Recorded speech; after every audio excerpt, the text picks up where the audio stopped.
All right, what's going on, YouTube? We're going to finally discuss the topic of the week. Canelo Alvarez choosing the Dazn 2 fight deal to fight Dmitry Bivol in May, and then Triple G in their trilogy in September. All right, Triple G is due to fight Ryota Murata in his next fight first, and then he's going to fight Canelo if they both win their fights. There's a lot to unpack when it comes to this fight. So we're going to go through the steps. I'm going to give you my views on this fight because Canelo was going to possibly fight Makabu up at up at cruiserweight. And this would have been his title in the 5th division if he were to win that fight, if he were to take that fight and then win that fight. And then there was the other option of fighting Jamal Charlo and maybe David Benavidez and the PBC if he had went the PBC route. A lot of people wanted that option, but he chose to take Dmitry Bivol and Triple G for a third time. And I'm just going to break down that. I'm going to talk a little bit about, the whole sanctioning body thing when it comes to Russian fighters, since Bivol is a Russian fighter. And I'm also going to talk about this being a pay-per-view, the first time Dazn has the first Dazn pay-per-view. All right, and I'm gonna give you my views on that, and I'm gonna try to cover everything when it comes to this fight. All right, first we're gonna bring it back a little bit. I'm not sure when. I'm not sure if it was the Rocky Fielding fight with Canelo. I'm not sure if it was it might have been the Sergey Kovalev fight leading up to that fight, but there was a time when I didn't think Canelo Alvarez would fight a Dmitry Bivol, that he wouldn't fight a better BF. All right, I remember saying this, and based on how I feel about 175, once Ward and Kovalev and Stevenson, once their time passed, Kovalev is still fighting. Ward retired, Stevenson retired. You had these guys that was already at the top. You had Better BF, you had Bivol, and then you had you had Joe Smith Jr., who's been around. A lot of these guys already was around, but you had these guys that was on the come up, and out of the top dogs at 175 that was on the come up, I like Bivol the best. He was my favorite. He still is kind of my favorite. I like Better BF. I think he is probably the best, and he's a beast and everything. But Bivol, I always enjoy watching his fights. I think I just like his style. I love the way he boxes. And if you don't know, my stance on Bivol is this. I think he's a more dangerous and a tougher opponent for Canelo than everybody else since the Triple G rematch. Okay, I think he's more difficult and more dangerous than Kovalev with the rehydration clause coming after the Anthony Yard win, which he got a beating in that win. I like him better than Danny Jacobs. I like him better than all those guys at 168, from Callum Smith and Billy Joe Saunders and Caleb Plant. I like what Bivol can do, plus he's at a higher weight, and I think he's done more at that higher weight than a lot of those other, maybe not all of them, but at a higher weight at 175, beating Joe Smith, beating Sullivan Barrera, beating John Pascal. The only thing that I would say that I haven't really liked too much about Bivol really is that 2-year gap that he have from like 2019 to 2021. Those 2 fights on his comeback, the 2 most recent fights, wasn't really as sharp as some of the previous fights that I named before. Maybe that has to do with him being rusty. Maybe that has to do with him just not gearing up for fights that weren't as tough on paper as fights that he has in the past. Joe Smith, we know what he could do. We know what kind of power he got. We see him stop Alida Alvarez. John Pascal, we know what he can do throughout his whole career, even though he's past his prime And recently, he failed drug tests and everything. We saw what Bivol was able to do to him pretty easily. We saw what Bivol was able to do with Sullivan Barrera before he was really past it. He was the first to stop him. Ward beat him and dropped him and everything, but Bivol actually stopped him. And after like beating him every round. So I'm more impressed what Bivol could do compared to these guys like Plant. Plant, really good, slick fighter and everything at 168, but he didn't beat anybody at all, anyone worth even mentioning. Billy Joe Saunders did his thing at 160, but at 168 wasn't really doing much. Callum Smith won. He was probably the highest rated at 168, but his skill set is nowhere near on a level as Bivol. I don't even think his skill set was as good as Billy Joe or Caleb Plant. I just thought he was bigger, bigger, more powerful. So with all that being said, well, as far as everything that we could bring to the table, I would say Bivol was the most difficult. And I'm talking about even the other options. I'm talking about Benavidez. I think he brings more than Benavidez. I know Benavidez is tall. He's big. I know he can punch. I know he comes up forward, throws a lot of punches. He's a fun fighter to watch. But I think Bivol has more to offer than him. I think Bivol has more to offer than Jermall Charlo. I think Bivol has more to offer than even Demetrius Andrade, to be honest.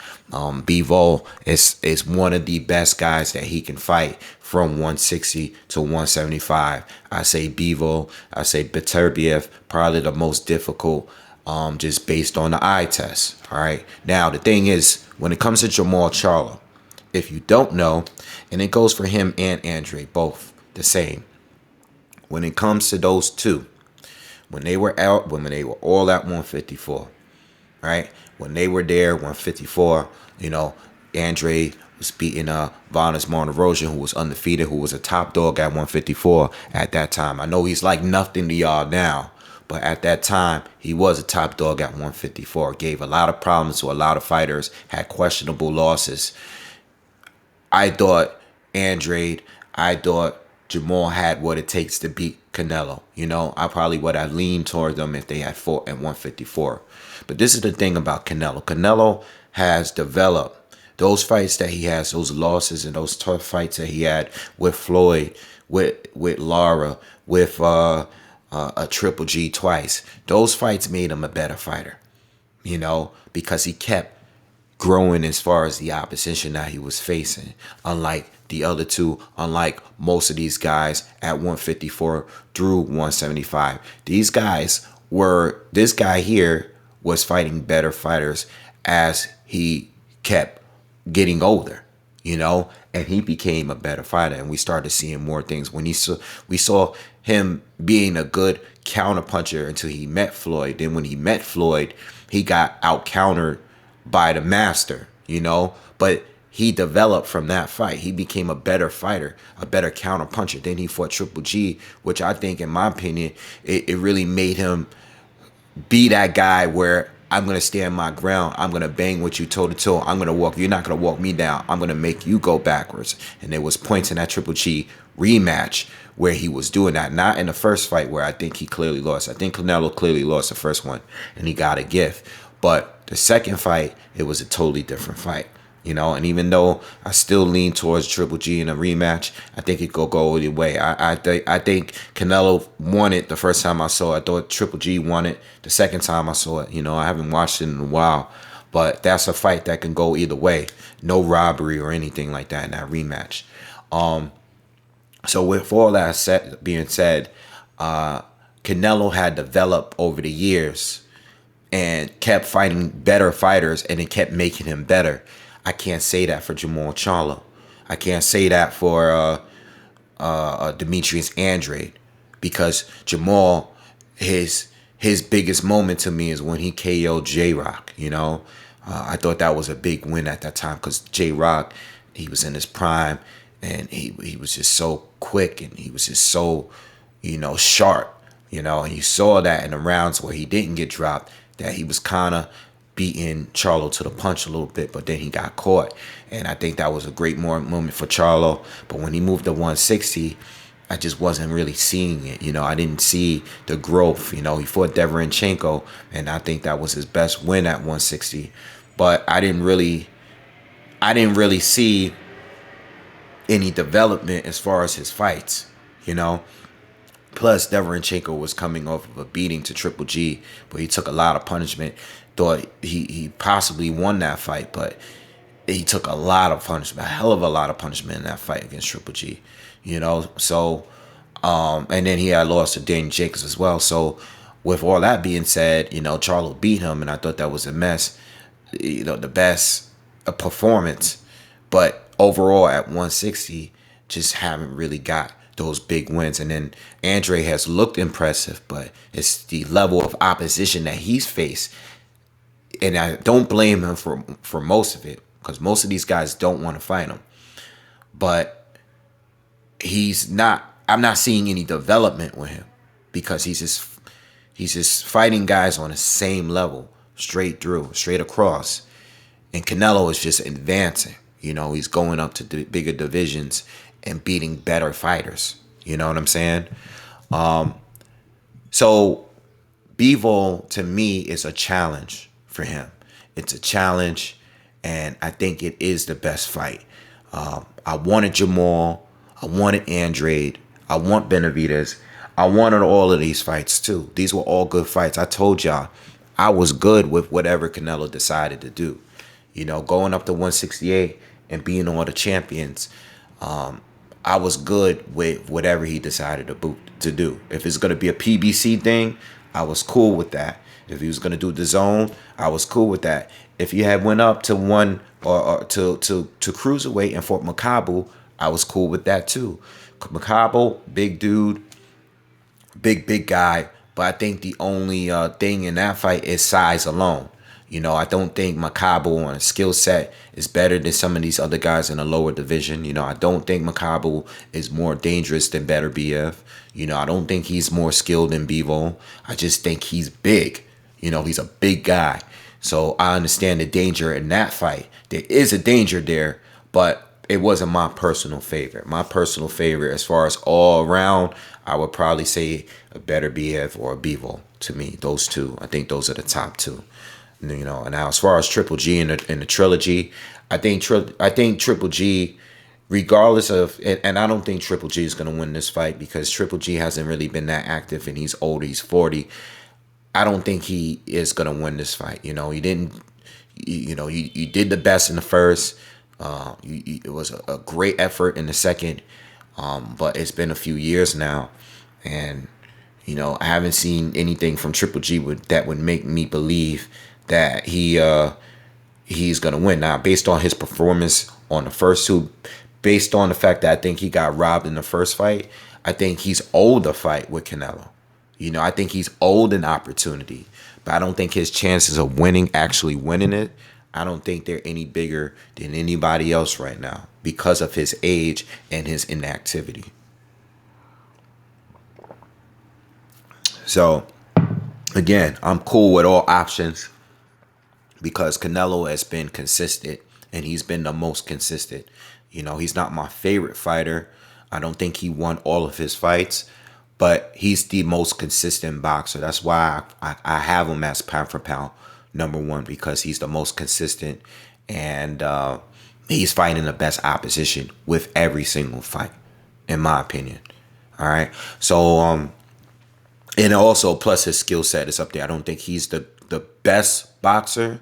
You know, I think the guy that I'm most impressive with when it comes to the eye test is Terrence Bud Crawford.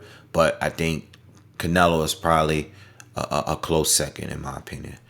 So anyway, the WBA, I don't know what's going on here, because I read 2 sets of reports about the WBA sanctioning this fight. I have a few issues with it, but I understand, based on what's going on with the world, Russia is basically getting canceled because their invasion of Ukraine. I'm not going to get into all the politics of it, but they're basically getting canceled by everyone. And when it comes to boxing, the sanctioning bodies are trying to they don't want to sanction fights with Russian champions, Russian contenders. I do think that's discrimination, because you're basically canceling a specific group of people based on their nationality. So yes, it is discrimination. I understand what's going on here. They're trying to stop the money flow. I understand the business aspect. But when it comes to these fighters, this guy has held that title for like 5 years with the WBA.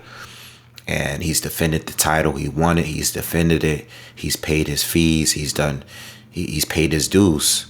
And you're not only hurting him, but you're hurting the legacy of his opponent, who wants that title. And I think it's just not right. Again, what Russia is doing is not right, but I wouldn't want to be punished based on what my president does, because my president don't represent me in any kind of way. So I don't like the idea of it, but I understand what's going on when it comes to Russia, period.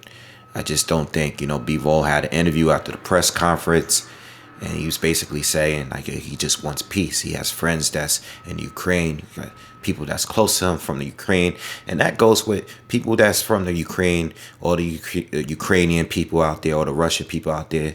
They got people that's, they're all part of the Soviet Union at one point. Like, you all got family, relatives, friends, people, your loved ones, your partner might be Russian, might be Ukrainian. It's just crazy that all of this has happened. Again, I'm not going to get into all the politics of it, but this man said he wants peace.